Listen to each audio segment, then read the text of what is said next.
Hola, ¿cómo están?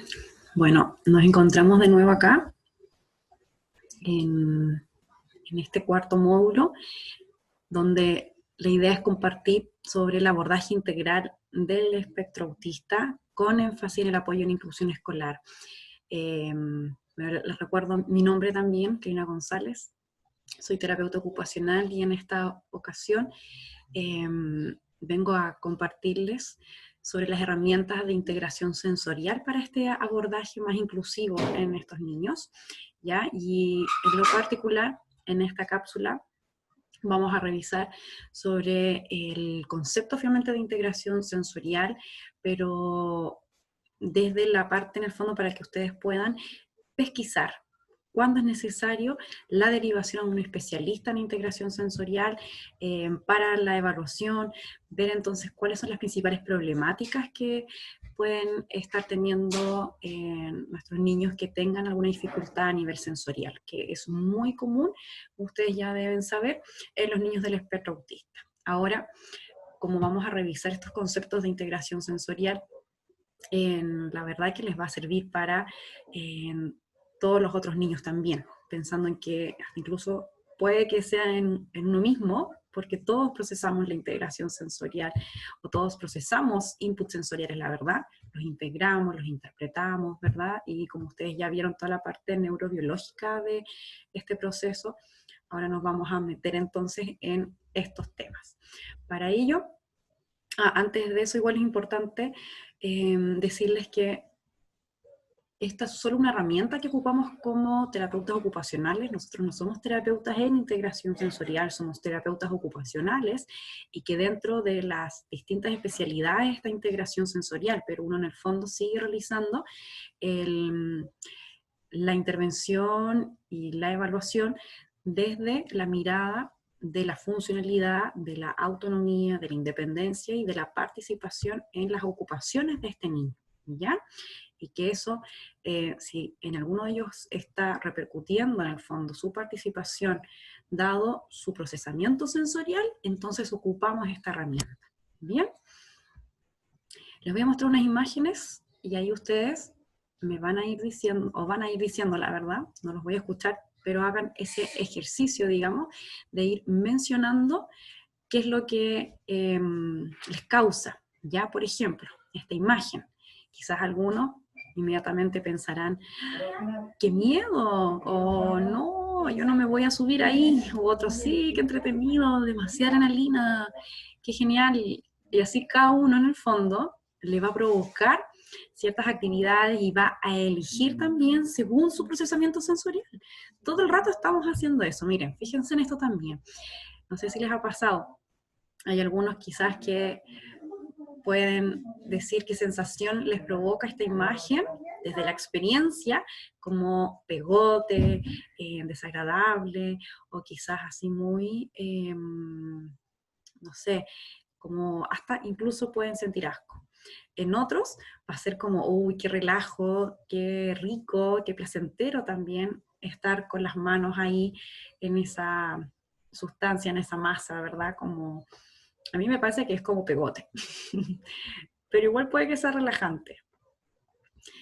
Las cosquillas. Esto es un tema muy delicado, sobre todo para los niños que tienen una sobre respuesta también a todo lo que es más táctil, ¿ya?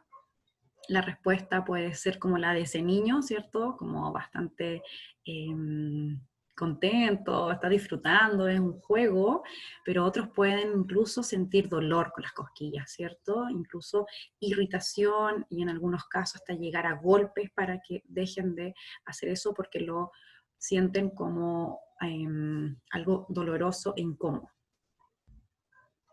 Así que cada uno me imagino que debe estar pensando en su propia experiencia. Todo eso lo que hemos visto es lo que Ginners en el año 1979, ¿cierto? Esta terapeuta ocupacional, define integración sensorial como un proceso neurobiológico que organiza las sensaciones del propio cuerpo, pero también las del ambiente, ¿cierto? Las del propio cuerpo serían las propioceptivas, y también la del ambiente, entonces, de cómo el ambiente, por ejemplo, provoca un ruido y ese ruido finalmente lo organiza mi cerebro y lo va a traducir en una respuesta. Y esta respuesta se espera que sea efectiva. Eso quiere decir que sea, como bien plantea el otro concepto, esta terapeuta habla de la respuesta adaptativa. Esta respuesta debe ser adaptada a lo que está demandando la actividad, a lo que está desafiando también esta actividad. Entonces, es importante que la respuesta, si tenemos un procesamiento de integración sensorial óptimo, entonces nuestra respuesta también va a ser óptima y adaptada, ¿ya? Por eso también la idea es que se entienda como que la respuesta adaptativa finalmente viene siempre a ser una respuesta frente al estímulo sensorial que debe ser placentera y exitosa para que sea adaptativa, ¿ya? Dirigida a una meta y responde a una demanda ambiental, ¿sí? Ahora, ¿qué pasa cuando nuestro procesamiento no está siendo óptimo? No vamos a tener una respuesta adaptativa, ¿cierto? Va a ser una respuesta desadaptativa, como por ejemplo la que yo les decía. Viene la cosquilla y el niño golpea. Eso es una respuesta que no esperaba, digamos, ese ambiente. La demanda del ambiente ahí era como que nos riéramos, que fuera de juego. Sin embargo, el cómo el niño está procesando esa información, es posible que incluso sienta dolor, como les dije, y por ende su respuesta va a ser desadaptativa. Va a haber golpes ahí entre medio de ese juego donde se esperaba solamente que haya disfrute, ¿ya? Cualquier duda que vayan teniendo la van anotando y después cuando tengamos nuestro encuentro sincrónico, ahí me hacen todas esas preguntas que seguramente van a ir surgiendo. Esto es un ejemplo de cómo se procesa la información y lo que es un ejemplo también que me va a permitir mostrarles las definiciones de cada uno de estos conceptos que están en azul. Son los conceptos básicos también del procesamiento sensorial. Entonces, tenemos como ejemplo, fíjense ustedes, si imaginen que ustedes tocan a un niño en el hombro, ¿verdad? Lo primero que pasa en el niño es que debería registrar esa información. Eso quiere decir captar, sentir, pesquisar que tocaron el hombro, registro, ¿ok? El cerebro entendió que, alguien me tocó, ¿ya? Luego también viene la interpretación de esto, el ajuste. ¿Qué tan fuerte lo sentí o lo sentí más despacio? Eso es la modulación. Y el dónde, ¿ya? Me tocó el hombro, no me tocó la cabeza, ni en la oreja, me tocó el hombro. Discriminar. ¿Discriminar dónde? Diferenciar este estímulo dónde fue, ¿ya? Para ello, todo esto va a tener finalmente una respuesta, y esa respuesta se traduce finalmente en lo que se llama las praxis, que es más que nada praxis, viene del hacer. Vamos a ver ya esa definición, y en esa definición de praxis que viene el hacer, incluye el idear, el decir, ok, me tocaron el hombro, el planificar, voy a planificar corporalmente, motrizmente, entonces me tocaron el hombro significa, porque conozco ya ese concepto, cuando tocar el hombro, te dices como, oye, Pedrito, y te das vuelta. Entonces eso planificaste tu cuerpo en un movimiento organizado y estableciste contacto visual. Y wow, reconoces a esa persona y la abrazas. Todo eso es praxis, ¿ya?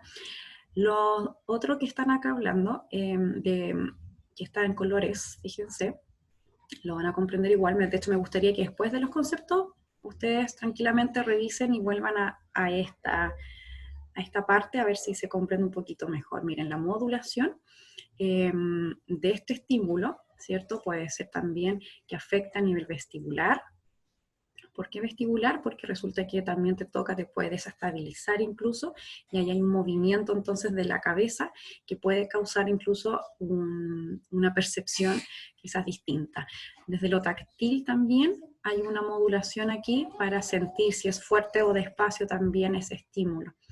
Pero fíjense bien acá la praxis, los dos conceptos que están a su lado, tiene que ver con diagnóstico finalmente, desde las disfunciones que hay en ambos, ¿ya? La somatodispraxia es un diagnóstico de la dificultad que hay en las praxias, en el aprender actividades nuevas, y somatodispraxia siempre se asocia, pues está en el color, a lo táctil, y siempre las praxias o los diagnósticos de praxia están asociados a lo propioceptivo, pero el propioceptivo más táctil es somatodispraxia. Cuando tenemos una dificultad en lo propioceptivo y además está alterado el procesamiento a nivel vestibular, entonces hablamos de una dispraxia de integración bilateral y secuencia. Ya lo vamos a ver. Acá están las definiciones para que ustedes las puedan ir revisando también de manera más tranquila, ¿ya? Pero más o menos es lo que yo les conté, que tiene que ver con este registro, que primero es la capacidad para detectar el estímulo, tanto del cuerpo como del entorno, y lo que nos permite finalmente es percibir este estímulo y para procesar la información, porque si yo no la percibo, no puedo procesarla, por ende no va a haber ninguna respuesta.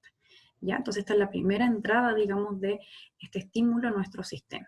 Después también tenemos como concepto importante dentro de lo que es el procesamiento el tema de la alerta.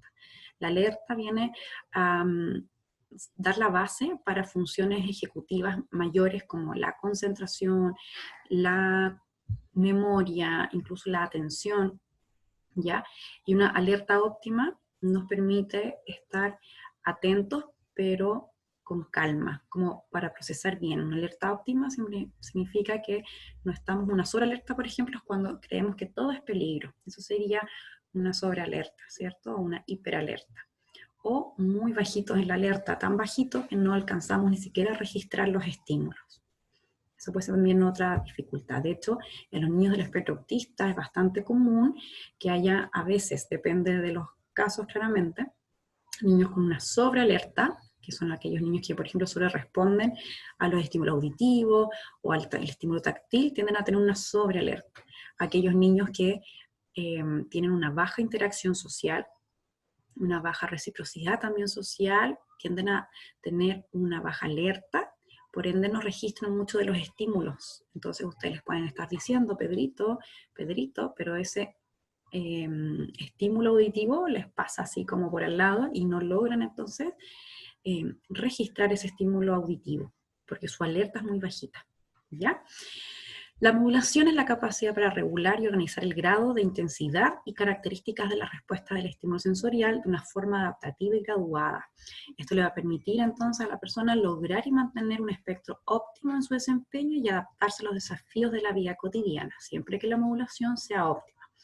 ¿Qué sucede? Que la modulación, la dificultad o la disfunción en este caso de la modulación, va a tener relacionado, cuando hay una dificultad, puede ser que entonces esté regulando o tenga una baja reacción a ciertos estímulos. Eso es hiporresponsividad, ¿ya? Y la hiperresponsibilidad es cuando hay una sobrereacción frente a estos estímulos. Entonces ahí hay problemas de modulación de ciertos estímulos, ¿ya? Y siempre cuando hay una disfunción, en este caso del ajuste de la intensidad de los estímulos, va a ir afectando la alerta. La alerta no es algo que esté constante, es dinámica, va a depender incluso ustedes mismos. Hay días que andan menos alerta, otros más alerta, y cuando están en una alerta óptima les permite comprender mejor entonces, por ejemplo, esta clase, ¿ya? Si están más cansados, su alerta más baja, por ende también los niveles atencionales y de concentración van a verse afectados también. La discriminación, como también les dije anteriormente, acá está la definición como tal, capacidad para interpretar las cualidades espaciales y temporales de la sensación. Acá piensen en discriminación como más que nada como la diferenciación de estímulos, ¿ya? Proporciona al individuo detalles claros, rápidos y precisos, tales como calidad. Vieron que en el fondo la discriminación lo que va a hacer es dar las características de este estímulo que estamos recibiendo, ¿ya? ¿Cuál es la calidad de ese estímulo? La cantidad, fue mucho, fue poco, dónde está ubicada, el tamaño y la forma también. Por ejemplo, cuando cerramos los ojos y sentimos, estamos discriminando táctilmente algún estímulo o un objeto, por ejemplo. Entonces siempre es como la discriminación, como después dice más abajo, tiene que ver con el distinguir. Yo distingo el botón de la tela de la ropa. Eso es discriminación táctil también, áspero, suave, ¿cierto? La discriminación se da en todos los sentidos. O sea, puedo discriminar también auditivamente, diferenciar ciertas palabras, ciertos sonidos, ¿ya? Y la praxis, como otro concepto importante, tiene que ver con la habilidad del cerebro para conceptualizar, o sea, para idear, que es la ideación primero, tener la idea. Esto implica ya una demanda más cognitiva, para luego entonces entrar a la etapa de la planificación, que implica organizar y llevar a cabo secuencias de acciones no familiares. Significa, ustedes deben recordar, por ejemplo, cuando aprendieron a andar en bicicleta.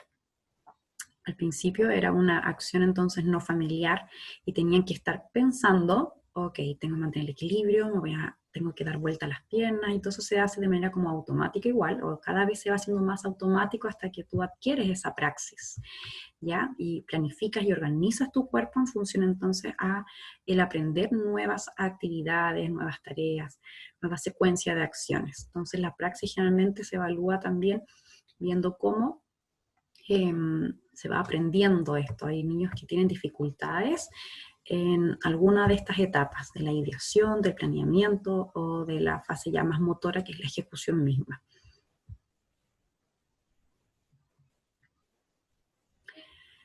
El registro sensorial y la modulación son los más observados, digamos, pero a través de su efecto en la conducta, la emoción, la motivación y la atención. Acá, ustedes, ¿qué quiero que sepan de aquí? Que dificultades en el registro sensorial y en la modulación, lo que más ustedes lo van a ver reflejado son en la pesquisa aquí de más actitudinal, digamos así. O sea, un niño que va a tener problemas de atención, va a tener generalmente problemas de comportamiento, puede que incluso tenga problemas de desajuste socioemocional, ya de no querer participar supuestamente de algunas actividades, y es posible que sea porque hay algún problema de modulación o que no esté registrando ciertos estímulos que le permitan entonces poder participar de manera adecuada. Al igual que la discriminación sensorial, se puede observar, ¿cierto? Pero lo que se observa cuando hay problemas de discriminación sensorial es distinto, es menos desde la conducta, más que nada como desde el desempeño. Tiene que ver acá con dificultades en actividades que implican la percepción, el control postural. Por ejemplo, cuando al niño, se le pongo esa foto acá, cuando el niño está copiando, cuando tiene que aprender cosas nuevas también, ya en la forma en que el niño adapta y organiza su acción en el entorno, ya porque tiene que ver entonces, por ejemplo, acá está discriminando a nivel propioceptivo, tiene que sentir y táctil. Cuando el niño escribe, ocurre el proceso de la discriminación sensorial también, de saber cómo mover el lápiz, dónde pongo el lápiz, cómo lo agarro, todas esas habilidades que son ya, y coordinar también ojo, mano, tiene que ver con problemas de discriminación. Este cuadro se los puse solamente porque es muy común cuando uno ya estudia integración sensorial. Lo que quiero mostrarles acá, en esta columna a su izquierda, están los sistemas, ¿cierto? Los 7 sistemas, desde lo visual, auditivo, y los 3 clásicos, que es el táctil, propioceptivo y vestibular. Más que clásicos, son los fundamentales para nosotros como que trabajamos con integración sensorial. Y cada uno de ellos, a medida que va pasando el desarrollo del niño, va complejizando sus habilidades, que puede ir a medida que va madurando e incorporando nuevas habilidades, nuevas praxis, hasta llegar a estos productos, que fíjense bien que si hay un buen procesamiento sensorial de todos estos sentidos que estamos viendo acá, se va a ir logrando desde habla, lenguaje, el alimentarse, los tiempos de atención, va a permitir entonces una mayor organización, coordinación de los movimientos, una mejor percepción, control postural, entre otras habilidades que va a generar finalmente estos últimos productos finales, que es la habilidad para concentrarse, que va a permitir la participación escolar, la autoestima. Fíjense bien, ¿por qué la autoestima? Porque si tenemos un buen procesamiento, vamos a poder participar y tener experiencias exitosas finalmente, con respuestas adaptativas en la mayoría de las actividades que realizamos, ¿ya? Y ahí están entonces las habilidades de aprendizaje académico y capacidad para pensamiento abstracto y razonamiento. Todo estos productos finales que plantea Ginners están asociados a un procesamiento sensorial óptimo. Entonces, como podemos ver, ¿cuál es la importancia de la integración sensorial? La importancia de ella tiene que ver más que nada con la exploración y juego y tareas cotidianas, con el participar de actividades de autocuidado y también con el desempeño escolar. O sea, todo lo que tiene que ver con lo que el niño pueda hacer. O sea, un niño que tiene TEA con dificultades sensoriales va a ver afectado sí o sí la participación con pares, por ende sus juegos, su capacidad de explorar, ¿ya? De cómo exploro y cómo también me desenvuelvo, la verdad, en las tareas cotidianas. Y también la importancia de un buen procesamiento de integración sensorial va a estar dado por el desarrollo de habilidades, ¿ya?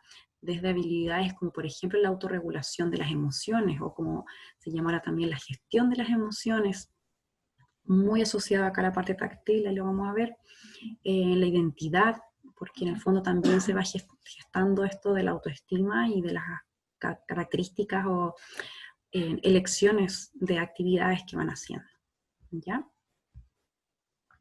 Ahora, ¿qué sucede entonces cuando hay una disfunción en la integración sensorial? Lo que sucede acá es que hay un daño finalmente en la función, ¿ya? No en el cerebro, no en la estructura está ok. Si el tema es acá, que cuando hablamos de una disfunción en integración sensorial, hablamos de que el procesamiento hay algo que está teniendo problemas en cómo interpreta las funciones sensoriales. Significa que no es que tengamos un daño, por ejemplo, en el oído como tal, como estructura, sino que lo que pasa es que cómo estamos recibiendo, organizando esa información auditiva. Eso tiene que ver entonces con la disfunción en integración sensorial.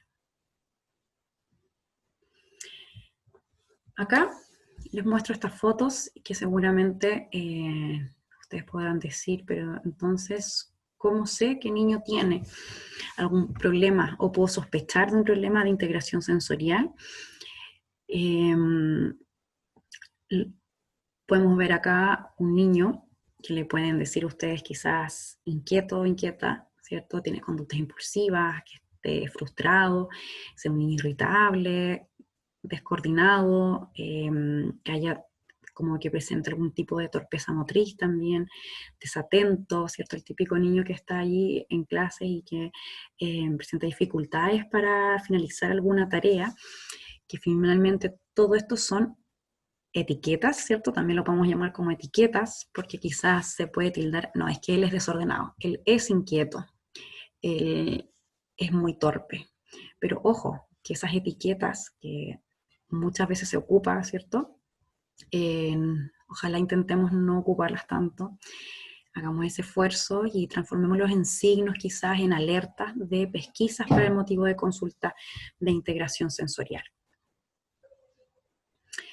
Entonces la disfunción de integración sensorial va a ser acá la definición como los impedimentos o las dificultades que hayan en el proceso de detección o registro, detectar, registrar, ¿cierto?, de los estímulos, modularlos, interpretarlos y dar una respuesta finalmente a esos estímulos sensoriales. La respuesta, recuerden, adaptativa. ¿Cómo sé entonces cuáles son estos signos? Acá están. Acá esto es lo que ustedes podrían entonces pesquisar. Desde sus propias profesiones que tienen, desde sus propios trabajos, ver qué niño, por ejemplo, está teniendo una reacción desproporcionada al tacto, al movimiento, a los estímulos visuales, que es muy típico también de los niños con TEA, y a los sonidos. Eso se va a llamar que hay una hiperrespuesta a estímulos, ¿ya? Eso es uno de los primeros signos. El otro signo es al contrario, donde presenta una hiporresponsividad sensorial. Eso quiere decir que hay una pobre o sin reacción incluso a los estímulos sensoriales, ¿ya? Aquellos niños pueden incluso presentar experiencias más como o conductas, comportamientos más desde la búsqueda sensorial, súper intensos, porque en el fondo están sintiendo menos que el resto. Entonces necesitan más actividad para sentir lo mismo, para que su cerebro, digamos, sienta lo mismo, lo que necesita recibir como estímulo. El nivel de actividad extremadamente alto o bajo, me refiero al nivel de actividad motora, cuando hablamos acá de inquietud motriz, ya que no, a veces no es acorde a lo esperado también. Por ejemplo, estar en clases y el niño tú lo ves que se para cada rato, se mueve mucho en las sillas, incluso a veces se balancean, se caen, etc. Todos ellos, acá hay un tema también que puede ser un signo de disfunción de integración sensorial, ¿ya? Los problemas de coordinación que le hemos hablado también, que puede ser de motricidad fina, como les decía, el tema también del copiar, de la nota en el cuaderno, o coordinación de todo lo que es motricidad gruesa, ¿ya? Que se pueden observar bastante ahí para el profe de educación física, o aquellos asistentes de la educación también, que en los recreos van también a observar el desempeño que tienen finalmente en el juego libre. También se puede ahí ver todos estos problemas de coordinación, incluso de conducta desorganizada y baja autoestima, ¿ya? Donde el niño puede finalmente no estar participando de ciertas actividades. Ahí hay que poner ojo, porque es posible también que más allá que solo tenga una baja autoestima y que claramente se puede y se debe derivar, por ejemplo, a un psicólogo, acá lo importante también es saber que también puede estar dado por una baja participación, y eso puede ser a causa de su procesamiento e integración sensorial. Entonces, como hemos visto, las disfunciones, acá yo les voy a ir poniendo, y con esto voy terminando esta parte, pero que tiene que ver con los problemas finalmente de modulación sensorial, que hay una pobre regulación del nivel de alerta, como yo les dije, y el problema de modulación sensorial, ¿qué es lo que vamos a ver entonces? Que haya una sobre o una baja respuesta a algún estímulo. Eso nos va a llamar la atención porque lo vamos a ver reflejado en el comportamiento, eso es lo que ustedes van a observar, ahí está la pesquisa, ¿ya?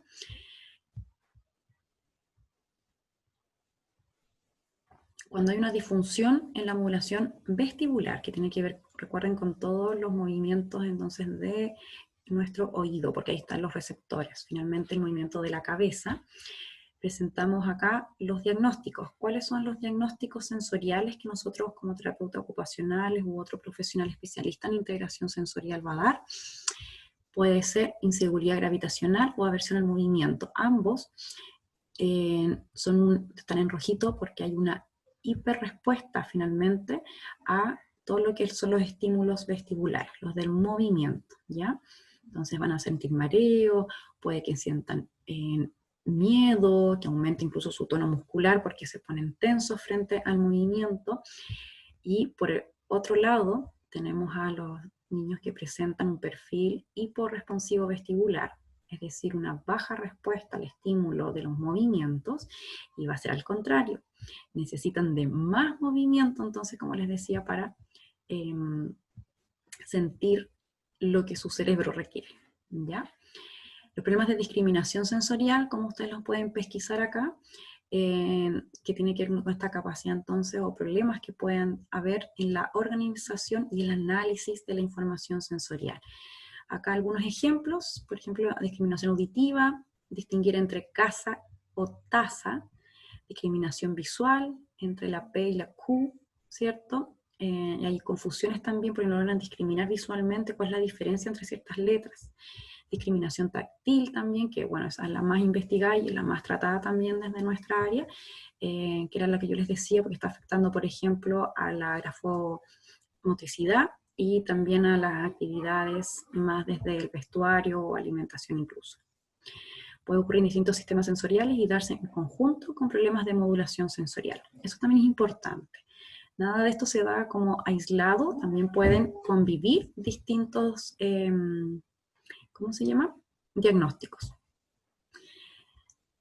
Acá solo puros ejemplos para que ustedes vayan viendo. Por ejemplo, la inseguridad gravitacional causa ansiedad y miedo. Entonces, si ustedes tienen algún niño, para el espectro autista, que tenga ansiedad, por ejemplo, subir la escalera, o que evite, por ejemplo, ir a las plazas, a los juegos, a los recreos, que tenga que ver también con evitar los cambios de posición, incluso en clase de educación física acá también la inseguridad gravitacional se evidencia mucho porque evitan actividades como volteretas, actividades, por ejemplo, que implique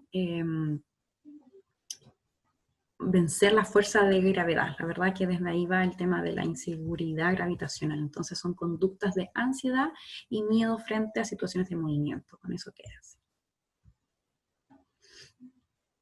Aquí sigue con lo mismo, teme finalmente a las rotaciones, hay ciertas dificultades en juego, se ve también como un niño rígido, eso también es importante acá, lo van a ver como un niño como que no, como que está tieso, ¿cierto? Que eso es lo que llamamos el aumento de tono muscular. Y también se evidencia en estos niños la dificultad acá para cruzar la línea media del cuerpo, ¿cierto? Para tomar objetos, incluso con su mano dominante, porque estos movimientos le hacen perder la estabilidad e incluso pueden marearse, ¿ya? Por ejemplo, cuando viene una pelota, todos los movimientos en objeto donde su vista finalmente está siendo interferida, digamos, ahí, entonces también pierden la estabilidad, tiene que ver con el equilibrio, con dificultades de equilibrio, de dificultades, por ejemplo, también para caminar sobre superficies irregulares, todo lo que tenga miedo también a caerse, por eso va a estar completamente alterada todo lo que tiene que ver con su participación en actividades de la vida diaria.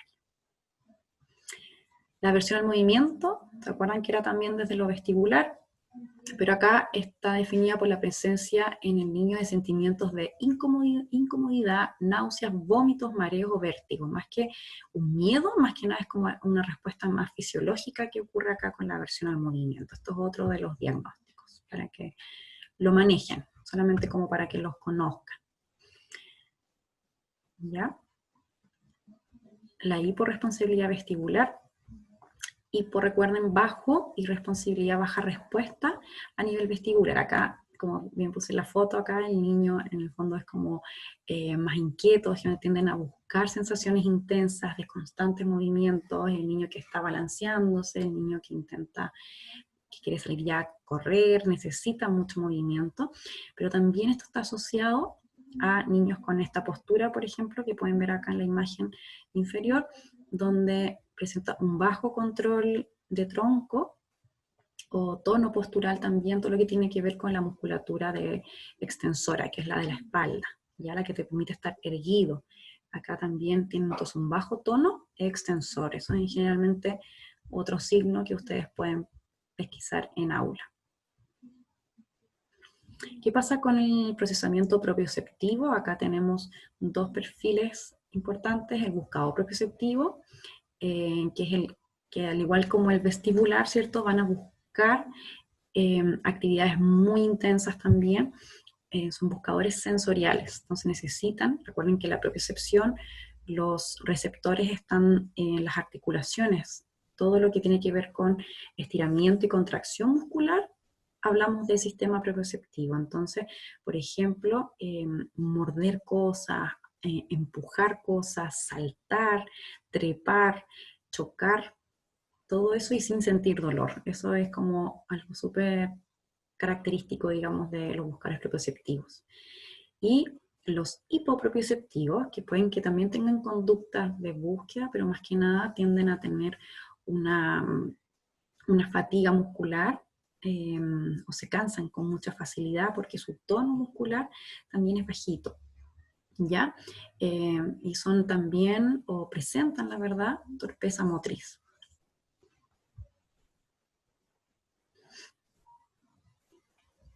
¿Qué pasa con lo táctil? Los niños con TEA suelen tener defensividad táctil, ustedes creo que pueden pensar en alguno de ellos, son chicos que sienten más de la cuenta acá, ¿ya? Les cuesta modular, lo sienten más fuerte, los estímulos táctiles, por ende presentan una hiperrespuesta a ese estímulo táctil, ¿ya? Respuestas adaptativas en general. Y por otro lado, tenemos aquellos niños con este perfil de discriminación táctil, donde él va a tener dificultades en distinguir, diferenciar estímulos táctiles unos de otros.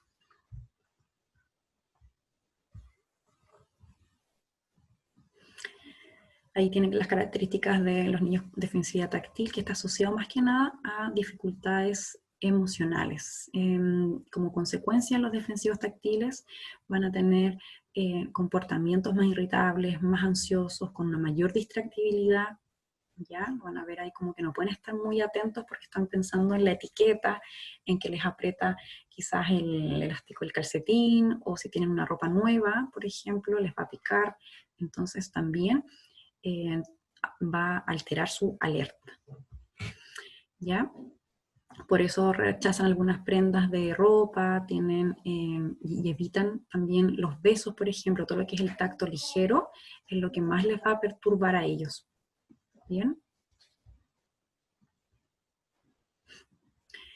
Y también claramente van a preferir entonces, como les molestan los besos, van a preferir cosas más o estimulaciones más profundas como los abrazos. Respecto a la discriminación táctil, acá, ¿cómo lo van a diferenciar esto? Ustedes pueden ver ahí, quizás en aula, la dificultad para la manipulación de ciertos objetos como el lápiz, la tijera, la dificultad para reconocer objetos también a través del tacto. Por ejemplo, meten sus manos en la mochila y no encuentran el estuche, se les pierden algunas cosas, pueden romper incluso algunas cosas. Por eso el tema de la torpeza motriz, porque no tienen muy buenas habilidades de motricidad fina.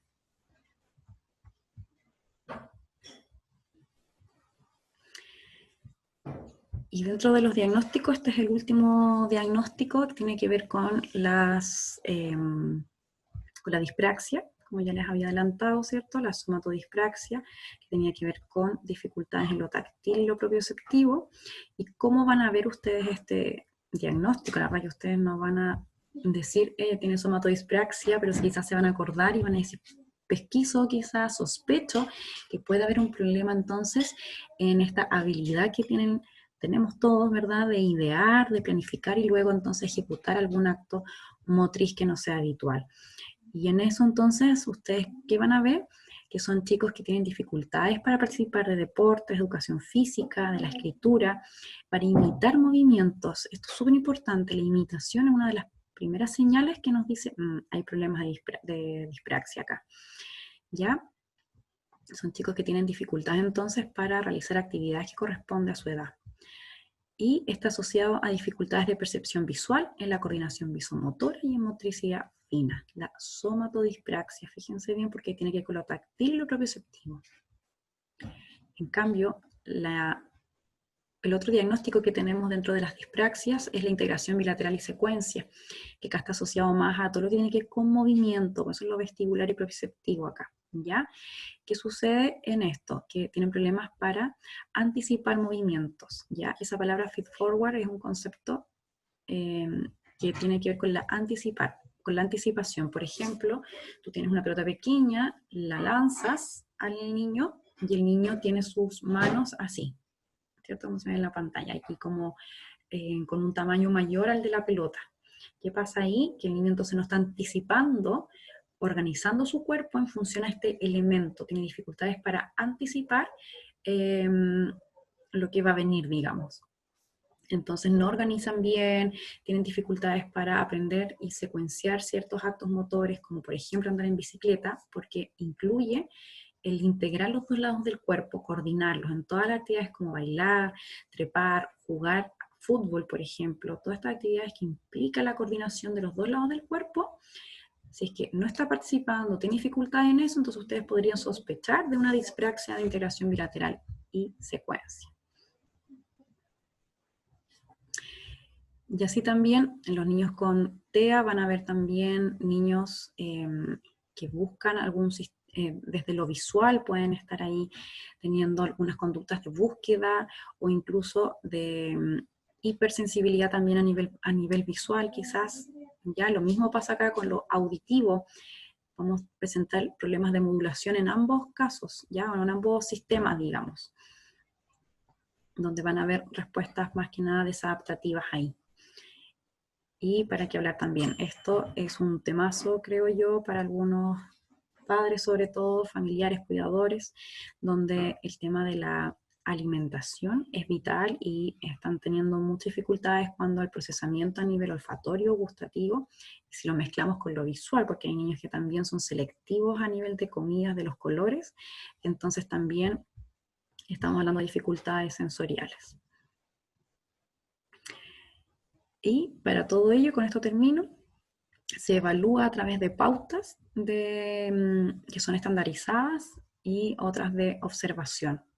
Siempre se trabaja acá con la motivación intrínseca del juego. Nosotros evaluamos la integración sensorial a través del juego, ¿ya? Entonces, si ustedes dicen, hoy voy a ir a ver cómo el terapeuta está evaluando la integración sensorial, van a ver que está jugando. Todo el rato es a través del juego, porque ahí se va viendo cómo el niño va a responder a las distintas demandas sensoriales. Y lo que hacemos es ir evaluando cada uno de todos estos sistemas sensoriales que les nombré, ¿ya? Y lo que hacemos también es asociarlo a este sistema sensorial o a esta disfunción en integración sensorial, a qué área de la ocupación está teniendo mayor impacto. En aula común, en recreo, en la participación social, en la interacción con pares, en las actividades de la vida diaria, para vestirse, para comer, etc. Eso es lo que se identifica en esa evaluación.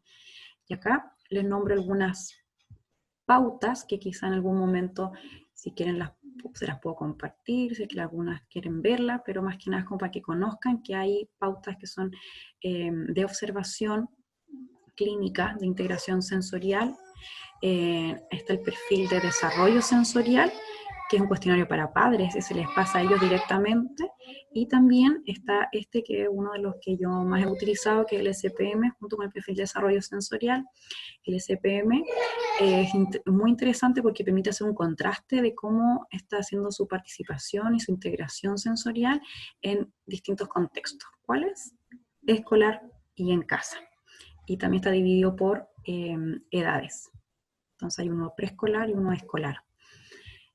Y son cuestionarios finalmente y tienen que ir rellenando si ciertas actividades se presentan frecuentemente, siempre, nunca, ocasionalmente.